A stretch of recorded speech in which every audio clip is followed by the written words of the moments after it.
de estar aquí conversando con mi amigo Antonio Muñoz Molina ante un auditorio lleno en el Festival Eñe. Antonio, ¿cómo estás? ¿Perdón? ¿Cómo estás? Muy bien, muy contento de estar aquí, en esta sala tan querida, ¿no? En este festival. Pues si estás tan contento, te vamos a dar un aplauso.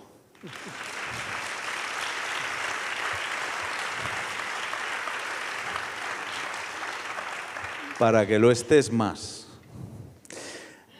Veníamos hablando al principio, cuando hemos venido aquí, hemos pensado, ¿qué palabra más fea es microfonar? Vamos a microfonar, es feísima, ¿verdad? Y nos hemos negado a ser microfonados, ¿no? Exactamente. Y hemos cogido un micrófono y ya está, para no ser microfonados, que es como ser crucificado. Pero hay otra más fea, hay otra más fea todavía. ¿Cuál? Agendar. Hay palabras espantosas. Podemos agendar la microfonación, ¿no? Sí. Las palabras feas no caben en tus novelas, ¿eh? Bueno, hay que procurar escribir con limpieza. Sí, y con belleza. Bueno, la limpieza y la belleza van juntas, como esto. Esto es limpio, bello y audaz. ¿Audaz? A tus años, Antonio. ¿Audaz por qué? Bueno, porque empieza, fíjate, te voy a decir que no te he dicho lo que pienso de este libro un poco. Luego vamos a ir hablando. Leyéndolo, coincidía perfectamente con el título que pusimos a esta charla, Los lenguajes de la memoria, el amor y el tiempo. Al empezar a leerlo, yo ya me sentí dentro de esos lenguajes, precisamente, de la memoria, el amor y el tiempo, en base a un desafío bestial por tu parte a la ortografía, es decir, a lo que es algo muy básico en la lengua, y siempre acunados por una maravillosa música de violonchelo, en contrapunto a ese reto que le haces a la ortografía. ¿Y por qué le haces un reto a la ortografía? Seguro que muchos de ustedes lo han leído y han visto una frase, para empezar, de 50, más o menos, 77, pero yo he descontado porque empiezas ahí, claro. ¿vale? Ponemos 50 y 60. 60, ¿vale? De 60 páginas que utilizan las comas como puntos de aparte, porque sí, y luego también cuando pasas a la segunda y a la tercera parte, ves que los puntos de aparte, los puntos finales de los capítulos podrían ser perfectamente puntos seguidos. Hay una especie de rebeldía muy, muy curiosa. No sé si es rebeldía, a lo mejor tú te lo has tomado al escribirlo como, bueno, voy a ponerme a prueba, pero también yo creo que hay una rebeldía contra la norma básica de la ortografía. ¿De dónde te viene? Bueno, yo no sé si es una búsqueda de la naturalidad, ¿sabes? Es decir, de intentar que el proceso de la invención y el proceso de la escritura vayan juntos, ¿no? Es como en la improvisación en la música, ¿no? Entonces pasó una cosa muy, muy graciosa cuando el libro acababa de publicarse. Yo se lo di a mi cuñado César y entonces le dice su mujer, dice, ay, mira, ya tenemos el libro de Antonio. Dice, léeme la primera frase, a ver cómo empieza. Y entonces al cabo de un cuarto de hora tuvo que claudicar, ¿no? Porque, mira, es una cosa, me lo han preguntado unas cuantas veces, ¿no? Pero simplemente fue saliendo así. Yo creo que la rebeldía, tú no te propones ser rebelde, igual que tú no te propones ser rupturista ni nada de eso.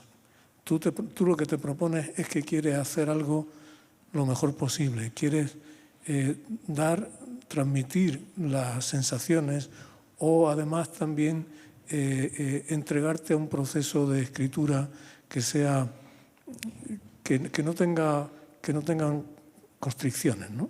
Que sea orgánico. Sí, exactamente. Entonces, eso salió así. Es decir, que igual que hay bonsáis y hay secuoyas, pues esto es como una secuoya, esto es una frase. Es decir, no es una sola frase, pero una frase que es muy larga, que es arbórea, digamos, ¿no? Un poco arbórea.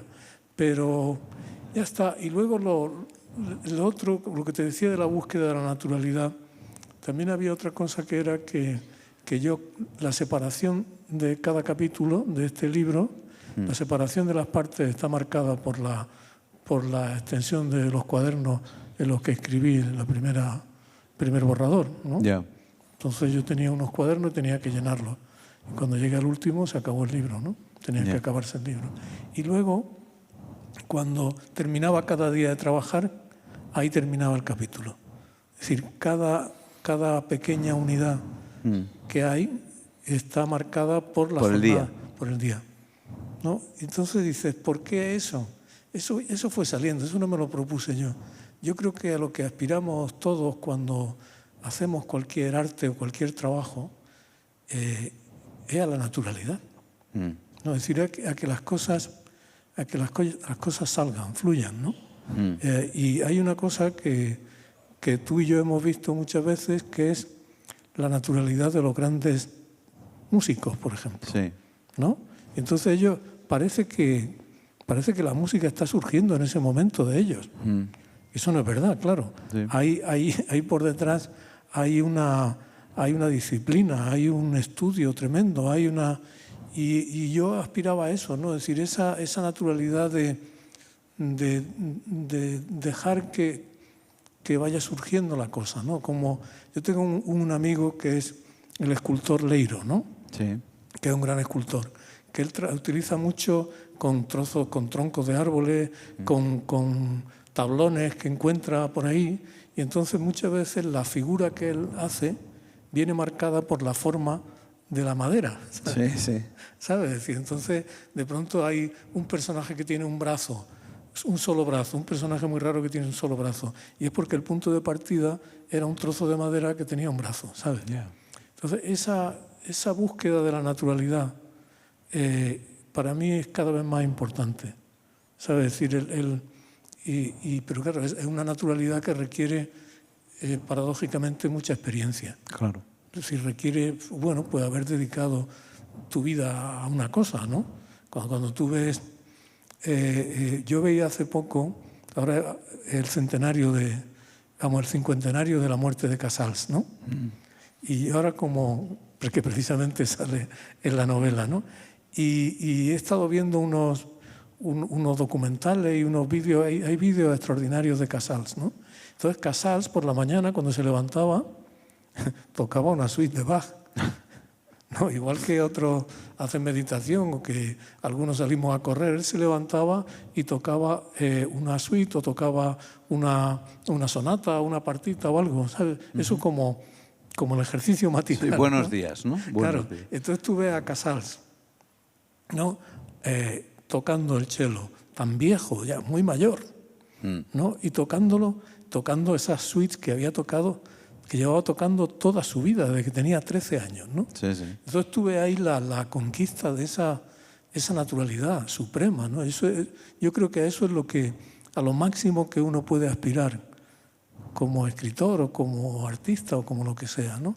A la naturalidad, ¿no? Como tú ves los últimos cuadros de Tiziano o de Monet, ¿no? Y están pintados con los dedos. El viejo Tiziano pintaba así, tú muchas veces, ¿no?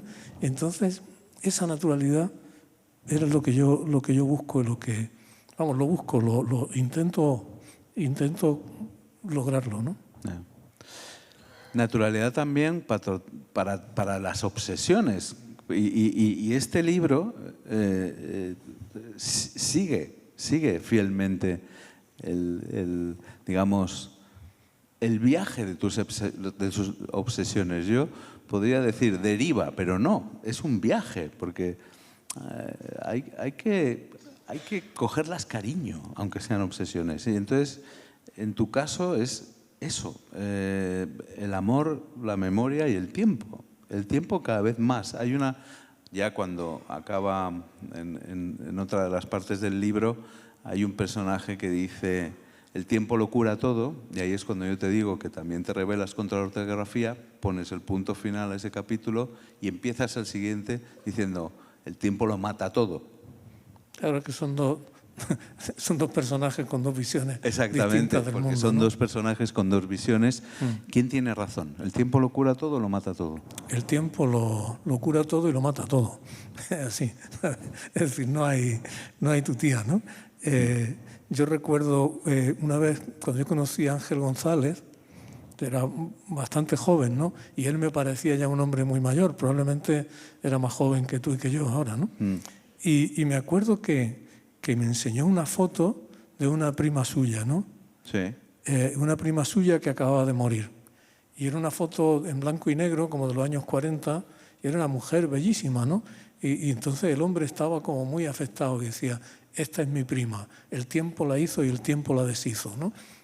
Y a mí aquello me impresionó, ¿no? Claro, él sabía más del tiempo de lo que sabía yo en ese momento, ¿no?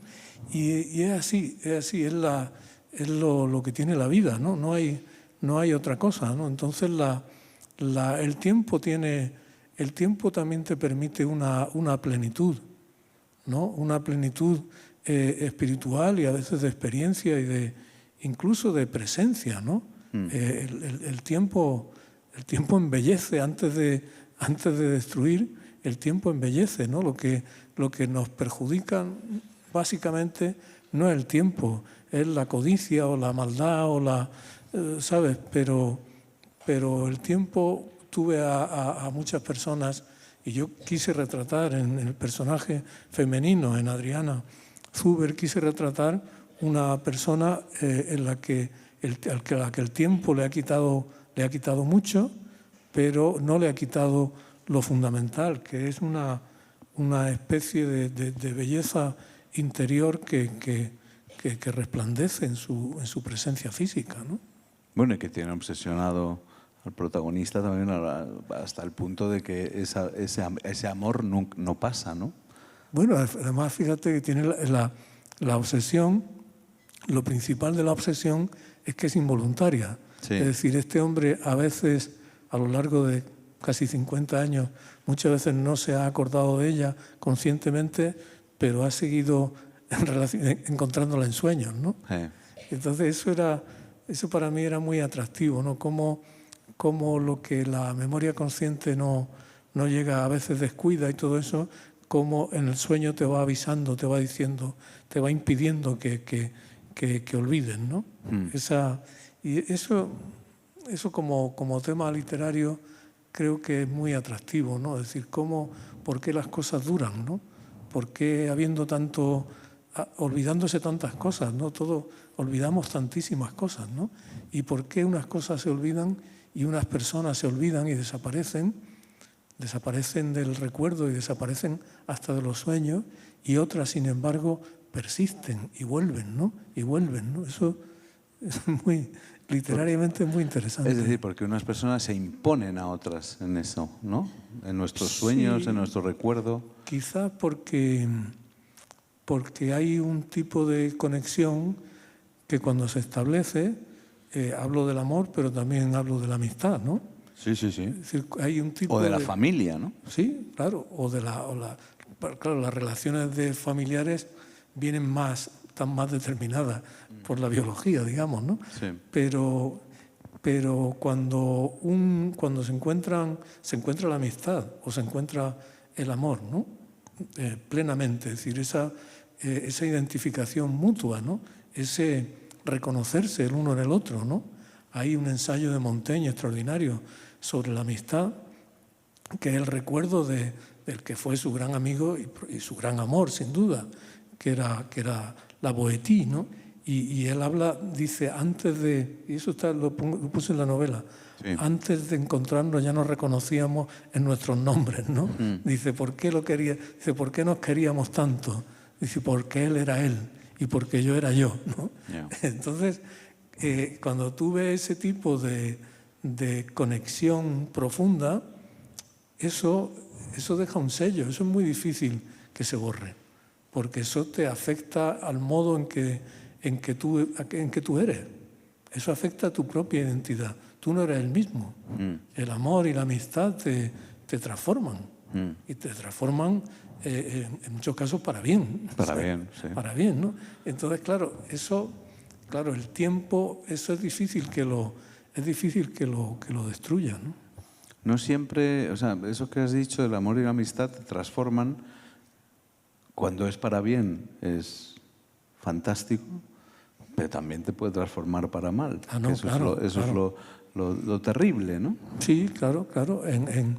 Pero bueno, ¿qué vamos a hacer, no? Somos muy frágiles, ¿no? Y lo que tenemos que pedir no sé si a los dioses, es que no nos caiga una obsesión destructiva, ¿no? Yeah. Porque a veces pasa eso, ¿no? No, pasa a menudo. Esto se contrapone, no voy a decir se contradice, se contrapone a la visión que tienen los de California con el pasado. Les parece una cosa anticuada de europeos. Recordar un pasado de hace 50 años les parece tan inverosímil como ir a pie a hacer la compra. Son dos contrastes en uno, es decir que... Mira, una vez estaba yo en Miami. Pero es curioso porque dices los de California, en contraposición a los europeos y los de la costa este. Eso es una te cosa iba a muy decir. específica de California. Claro, es que donde ha ido ha sido a California, ¿no? Pero una vez estaba yo en Miami, esa frase está inspirada por un encuentro con una señora en un hotel de Miami, ¿no? Y me dice, estábamos hablando, y dice, usted viene de Nueva York, qué bien. Dice, oiga, ¿y allí todavía van ustedes con la compra en la mano por la calle? No como diciendo, como si fuera una cosa como de una tribu entrañable, ¿no? Dice, estos que van a hacer la compra y van andando con la compra en la mano, ¿no? Dice, ¿todavía llevan ustedes sus groceries, ¿no? por la calle? Digo, pues sí, todavía, ¿no? Entonces, el mundo este de California y todo eso, y más todo tenemos que verlo también en la perspectiva del personaje que lo cuenta, ¿no? Es decir, que es un hombre que llega a Estados Unidos con toda la carga de su pasado y de su vida y que de pronto se encuentra en un sitio completamente nuevo en el que efectivamente las referencias al pasado son nulas y por otra parte hay como una mentalidad, como un estado mental colectivo de eso que ellos llaman reinventarse y empezar de nuevo, sí. Y todo eso, ¿no? Y entonces, claro, cuando tú llegas de Europa, incluso a veces de la costa este, ¿no? Pues te parece eso que esa gente no tiene, son amnésicos, ¿no? Vamos, no es que sean amnésicos, sino que no saben que existe el pasado, ¿no? ¿Y eso es bueno o es malo? Hombre, depende, ¿no? Yo te lo digo porque en un país tan marcado con el pasado como el nuestro... Bueno, allí fíjate, esa otra, fíjate la marca, si tienen marca del pasado. Lo que pasa es que allí el pasado han tenido mucho más talento que nosotros para eludirlo o para disfrazarlo o para mitologizarlo, ¿no? Porque, claro, dicen, no hay el pasado, fíjate cómo es el pasado de las poblaciones, pongamos por caso, nativas de California, claro, que fueron exterminadas en el siglo XIX. Exacto, es que conviene olvidar ese pasado, claro, porque es un pasado que no es de ellos tampoco. O el pasado de la guerra civil, ¿no? Porque nosotros, muchas veces ahí la gente dice, no, es que tanta obsesión con la guerra civil. La nuestra terminó hace 80 años, la de ellos terminó hace mucho más tiempo, terminó en 1865 y sigue siendo un sello terrible. Bueno, es que es lo que marca a Estados Unidos, es efectivamente ese conflicto racial no resuelto, nunca resuelto. Es decir, que todavía nos queda. Claro, entonces eso también te dice, bueno, tampoco nosotros somos tan especiales, ¿no? Pero eso es muy curioso, ¿sabes? Es decir, el modo... Yo tenía un amigo exiliado en Nueva York, tenía un amigo que era un exiliado de una dictadura comunista, de Norman Manea, que había vivido bajo la dictadura de Ceausescu, ¿no? en Rumanía. Entonces, cada vez que nos veíamos, empezábamos a hablar de Ceausescu, de Stalin, y él me decía, dice, yo con americanos, con mis compañeros en la universidad y todo eso, dice, no puedo hablar de estas cosas. Y él me decía, muchos americanos piensan que son inocentes del pasado. Son generalidades, claro, ¿no? Pero hay algo así, es decir, hay sociedades que se construyen sobre eso, ¿no? Y tú me decías, ¿eso es bueno o es malo? Pues puede ser bueno también, es decir, hay una cosa que cuenta que el segundo narrador, ¿no? El profesor que llega después, ¿no? Que cuando llega allí también siente el alivio de haberse ido, ¿no? Sí. Yo creo que ese alivio lo sentimos todos cuando nos vamos un tiempo fuera de nosotros, de nuestro mundo, de nuestra vida cotidiana, ¿no? Y entonces eso puede ser. Y luego allí hay mucha gente allí ha llegado mucha gente que viene de circunstancias terribles, ¿no? Es decir, allí hay fugitivos y eso es una grandeza que tiene Estados Unidos, que no la tiene Europa, que es la manera en que han acogido a muchísima gente de muchos sitios, ¿no? Es decir, allí tú en Nueva York, por ejemplo, muchos taxistas son de Haití. Imagínate de dónde vienen esas personas. Sí, ¿no? sí.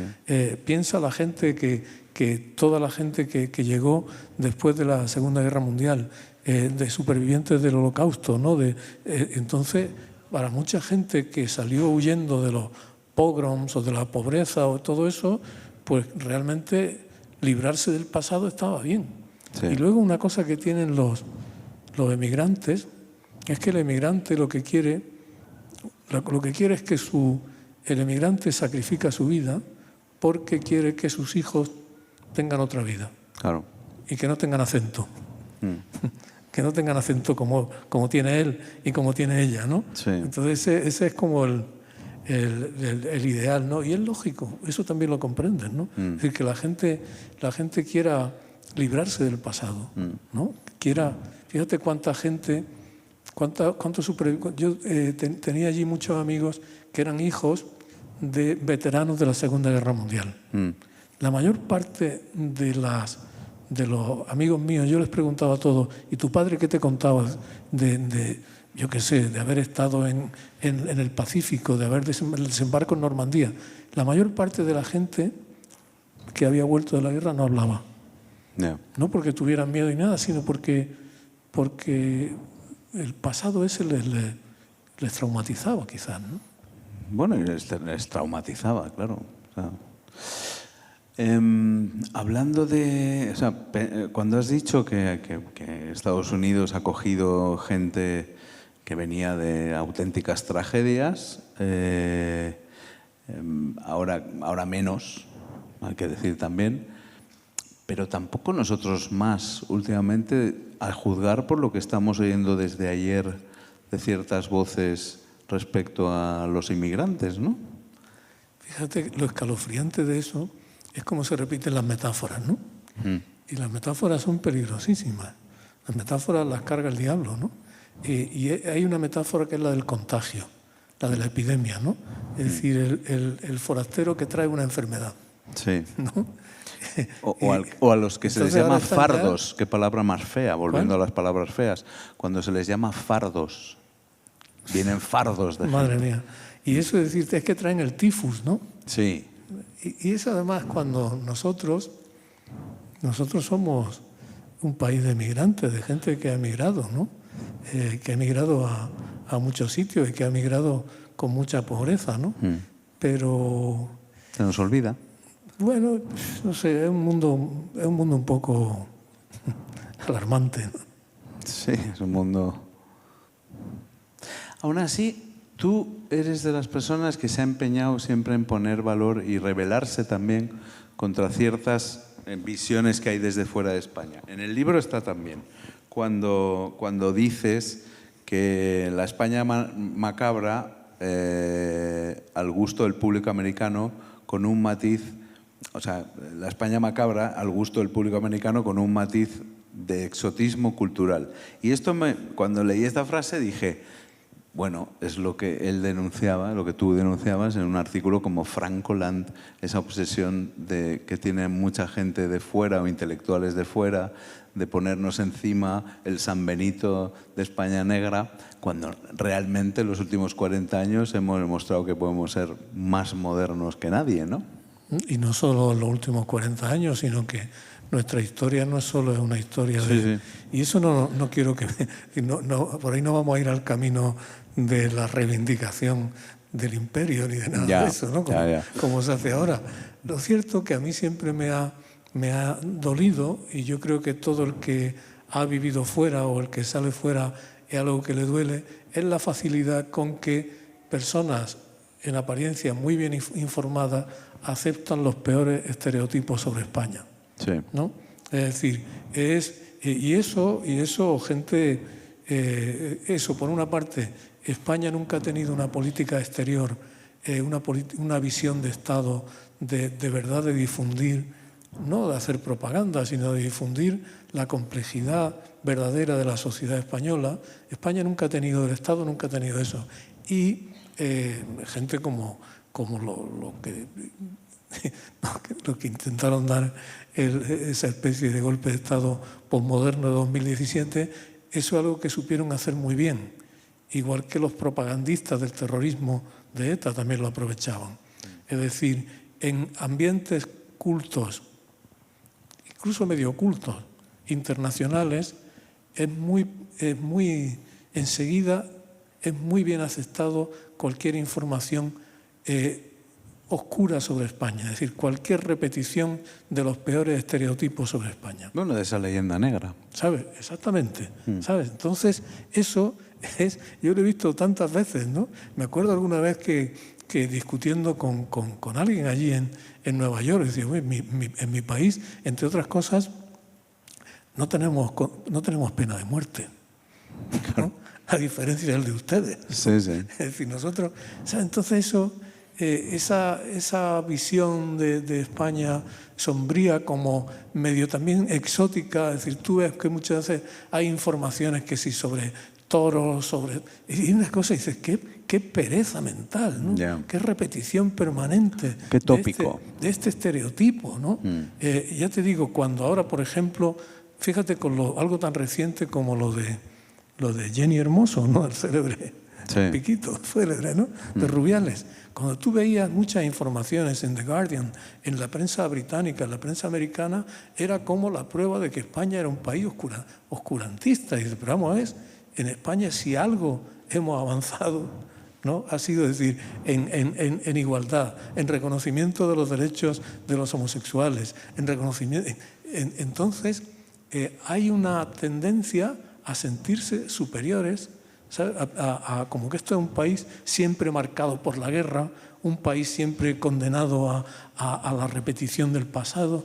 Es una tontería, pero es muy arraigado, y esas cosas tan arraigadas es muy difícil que se curen, sobre todo cuando no hay una visión generosa y digo de Estado, y cuando además no hay medios para la política internacional, ¿no? Para la diplomacia ni para la difusión cultural, ¿no? Entonces estamos un poco condenados a eso, ¿sabes? A lo taurino, a lo exótico, a los conquistadores. ¿Qué vamos a hacer? Bueno, luchar contra eso con artículos como Francoland, pero también eso... cuando todos esos estereotipos se repiten, no solo fuera, sino también dentro, que eso es el problema, algo estamos haciendo terriblemente mal. ¿Qué estamos haciendo terriblemente mal para no haber roto esa dinámica, esa perversión? Es que hay algunos que lo hacen estupendamente bien. No. Este artículo al que se refiere Jesús viene de algunas personas lo habrán leído, viene de un encuentro que tuve yo el vísperas del 1 de octubre de 2017, que yo estaba en Heidelberg, estaba en una reunión con un congreso de traductores de español, de traductores alemanes, y en una cena, empieza una cena, y había una señora, una profesora muy simpática, estaba sentada enfrente de mí, ¿no? Y salió el el célebre asunto, ¿no? Y entonces me dice esta señora alemana, dice, bueno, es que me han dicho, hay personas de Cataluña que me han dicho que España es Francoland, porque todavía no hay libertad verdadera ni hay democracia, ¿no? Y yo le dije, ¿y a usted qué le parecería si yo le dijera que Alemania es Hitlerland? ¿No? Sí, sí. ¿Cómo le sentaría a usted si yo le dijera eso? ¿Sabe? Y la señora se quedó. Claro. Hombre, es que... Y cada vez que me Chúpate acuerdo, chúpate esa. No, es verdad. Dice, en la vida hay muchas veces que tienes eso de que las cosas se te ocurren tarde, ¿no? No, sí. Es decir, las buenas respuestas es lo que llaman el espíritu de escalera en Francia, ¿no? Las buenas respuestas se te ocurren tarde. Y entonces quisiera a veces corregir el pasado para decir, ahí tuve yo que decir esta frase, ¿no? Ahí Pero estuviste bien. Aquí tuve a la tiempo. suerte de que se me ocurrió. Muy bien, Bueno, capacidad de reacción. se hizo lo que Sería se el pudo. codillo que te habías comido, no te habías comido. No creo que fuera el codillo. No, codillo no era. Pero también hay una celebración en este libro de la lengua española, en el sentido de que los dos profesores, cuando beben vino y hablan en español, sienten una especie de libertad expresiva que sus vidas en inglés no les permiten. Eso es así, ¿no? Hay una complicidad, quizá el español en sí es una lengua expansiva, ¿no? Como festiva y desinhibida en ciertas cosas. No estoy tan seguro. Yo creo que es la cuestión de que es tu lengua, ¿sabes? Es tu lengua nativa. Y cuando estás en otro sitio y estás sumergido en otra lengua, el encontrar a alguien que habla la tuya, puede que ese alguien sea que te lleves fatal con él, ¿no? Sí. Pero si hay una conexión de amistad, como es el caso, hay de pronto muchas afinidades, ¿no? Igual que, también te digo otra cosa, también a veces hablar la otra lengua te da una libertad. Yeah. Es decir, esto te permite una cosa más íntima, ¿no? Más confesional, pero a mí me ha pasado que en la otra lengua, como tú estás de algún modo interpretando, ¿no? No es tu, por bien que la hables, no es la tuya, ¿no? Entonces eso te hace en parte otro, ¿sabes? Y eso tiene unas ventajas, ¿no? En este caso, concretamente, lo que tú dices de la lengua española tiene mucho que ver con lo que son estos dos personajes, ¿no? Uno de ellos, el que lleva... Hay gente, eso es muy, muy gracioso, ¿no? Hay gente que cuando lleva 3 meses allí ya parece que se le ha pegado el acento y todo, ¿no? Y entonces dice, ¿no? Cuando van a decir algo, dice, bueno, esto es, ¿no? Como hacen los americanos, ¿no? Y entonces enseguida les meten palabras, ¿no? Para que se vea que ya están completamente entregados, ¿no? Yeah. Y hay gente, misteriosamente, que no se le pega nada. Yo he conocido allá gente que llevaba 50 años viviendo, como el que me inspiró en parte y no tenían el más mínimo rastro de acento americano, cero. Hablaban español como si no hubieran salido nunca de aquí, de la Gran Vía, ¿sabes? Yeah. Es misterioso eso, ¿no? Sí. Ya te digo, lo cómico es lo otro, lo cómico es el afán de mimetismo. Eso es como cuando la gente iba de Úbeda, algunas personas de Úbeda venían a Madrid y volvían ya con acento, ¿no? Queriendo tener, y entonces querían pronunciar las S finales, ¿no? ¿Sabes? Te voy a decir, hablando de las S finales, no sé si te he contado una cosa. ¿Sabes una cosa que decía Cela, Camilo José Cela? Sí. Una razón por la cual yo no podía estar en la academia. ¿Qué decía? Porque no portaba la S al final. Porque no sabía pronunciar las S finales. Bueno, pues eso, ¿no? Hablando de fantasmas. A lo mejor lleva razón. A lo mejor lleva razón. Hablando de fantasmas.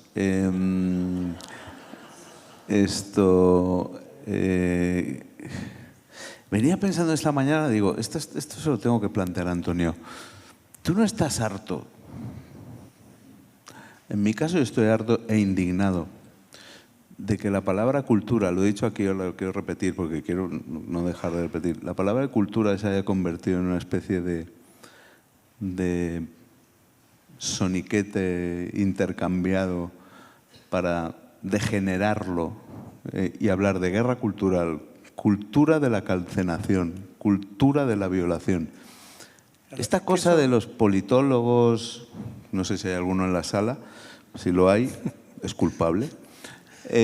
Algunos periodistas, muchos periodistas, los políticos y estos, no sé, estos nuevos conceptualizadores del prejuicio y de la gilipollez. Eso viene de algo más triste todavía, que es la tendencia de país colonizado a hacer calcos de palabras o de expresiones que vienen del inglés. Y además, ¿no?, es un término ultraderechista. Y que culture en inglés no es exactamente lo mismo que en español. Yeah. Es decir, se refiere más como a un ambiente, ¿no? Al sí, un modo de vida. Un estado de, por ejemplo, por eso cuando yo hablo de las culture wars, tiene que ver con eso, ¿no? Sí. Es decir, porque tiene que ver con las opciones sexuales, con el estilo de vida, con la palabra no es equivalente de ninguna manera. Entonces, lo que pasa es que como nosotros lo calcamos todo, ¿no? Porque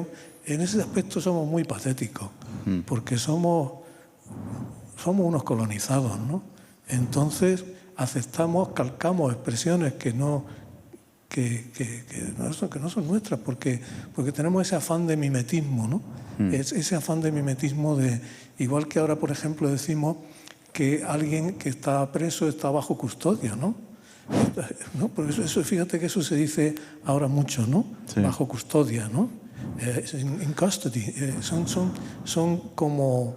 y muchas expresiones, muchos calcos de cosas que tienen que ver con esa triste condición nuestra de colonizados. Tú vas por Madrid ahora, en mi calle no pasa un extranjero nunca, ¿no? Pero me he fijado, el tramo de la acera que da a mi casa, la mitad de los negocios tienen el título en inglés. Yeah. ¿Sabes? Dices, ¿no? ¿Por qué? Coffee and pastries. ¿No? Eyelashes, ¿no? De verdad, dices, ¿no? Con lo bonito que es casquería, pescadería. No, hay uno que se llama Smash Burgers, ¿sabes? Y todo eso en un tramo de acera, ¿sabes? Sí. Entonces, te digo, cuando eso, claro, volviendo a lo de las guerras culturales y todo eso, ¿no? Cuando se habla de la cultura, de la cancelación, todo eso viene no de la traducción, sino el calco de una palabra que no significa lo mismo, ¿no? Sí. Pero es muy...